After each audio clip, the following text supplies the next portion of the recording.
Police in Texas believe that Coleman Martin, an officer with the Austin Police Department, staged his death and is alive in Mexico, officials said Friday. The 29-year-old is now facing a Class A misdemeanor charge of false report, according to a police department statement. And to add intrigue to the bizarre story, a woman with whom the married man had a close relationship, is also part of the investigation. According to Friday's statement from the Austin Police Department, evidence was uncovered to lead investigators to believe that the missing officer took means to stage his own death. It is believed at this time he is not deceased and has fled to Mexico. When Martin initially went missing, police described him as an officer in emotional distress, based on interview with his wife. According to a police affidavit released Friday, Martin's wife called police on Tuesday, April 25, and reported that he was suicidal.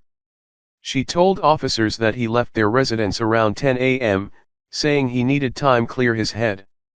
Then around 10:15 a.m., she said, he texted her a photo of a handwritten note that said he was going to commit suicide and drown himself in a lake near the Mexican border. Police discovered that Martin withdrew $300 from the couple's joint bank account around 11 a.m. that morning and purchased gas 15 minutes later. He then bought a raft at a sporting goods store in Austin, got $50 cash back, then got food at a Wendy's at 3:50 p.m.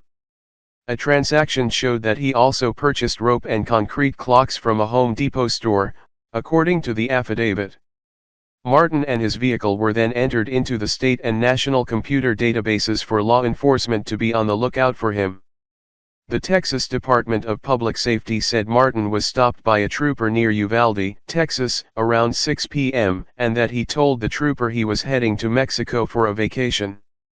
Around 7 a.m. on April 26, law enforcement with the Amistad National Recreation Area reported that Martin's vehicle was found near the lake, according to the affidavit. A suicide note, the same one Martin texted to his wife, was found on the seat of his vehicle. A raft was found on the shore a few miles from where Martin's vehicle was parked. Police also found remnants of a concrete block and scrapes on the raft that indicated that a block had been pushed over the side. Investigators then searched the lake for Martin's body.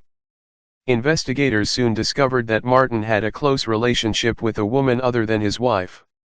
On April 27, they interviewed the woman and she gave evidence that Martin was indeed alive and the entire incident was an attempt to fake his death. In fact, the woman showed investigators an email that Martin sent her after the alleged suicide.